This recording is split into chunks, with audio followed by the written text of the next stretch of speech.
पाहताय प्रहार टीव्ही, सत्यमेव व्रतम। उद्धव ठाकरेंच्या पक्षाचे प्रवक्ते तसेच राज्यसभा खासदार संजय राऊत यांनी सत्तेतील तीनही पक्षांकडे हरामाचा पैसा असल्याचा टोला लगावला आहे। सामनामधील रोखठोक या सदरामधून राऊत यांनी हा टोला लगावलाय। महापालिका निवडणुकीत अजित पवार यांनी भाजपचे पुरते वस्त्रहरण केले।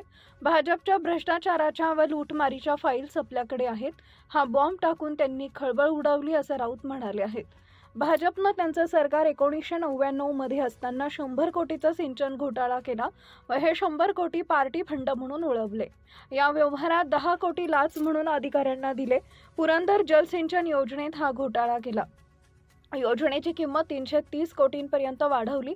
ही वाढवलेली किंमत होती। 100 कोटी रुपये वाढवून फाईल तयार केली।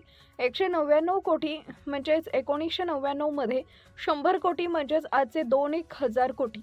भाजपनं सिंचन घोटाळा करून हे पैसे घेतले आणि अजित पवार यांनी भाजपचा सिंचन घोटाळा उघड केला। ही फाईल आपल्या ताब्यात असल्याचा स्फोट अजित पवार यांनी आता केला। गणेश नाईक यांच्या शब्दात सांगायचं तर हा हरामाचा पैसा आहे असं राऊत म्हणाले।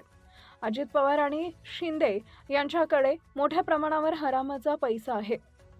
हरामाच्या पैशांवर हे तिघे एकमेकांवर हल्ले करतायत, तरीही तिघे एकाच सरकारमध्ये नांदत आहेत।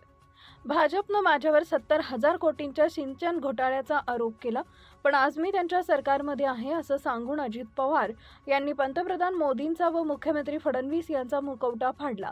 शिंदे यांच्या 40,000 कोटीचा भ्रष्टाचार आपण कसा रोखू शकला हे सांगताना फडणवीसांनी खुलेपणाने सांगतात असा टोमणा राऊतांनी लगावला। भ्रष्टाचाराच्या चिखलात बरबटलेला निवडणूक आयोग म्हणून ही नगरपालिका निवडणूक लक्षात राहील। त्या चिखलात त्यांनी मुंबईलाही बुडवलं। हरामाच्या पैशांचा खळखळाट असा घडला की सगळ्यांचीच वस्त्र वाहून गेली। मराठी माणूस मुंबईच्या रक्षणासाठी ठाकरे बंधूंनी झुंज दिली।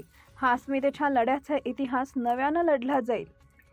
महापालिका निवडणूक संपल्या, निकाल लागले, खरे राजकारण पुढेच घडणार आहे असं सूचक विधान राऊतांनी केलंय।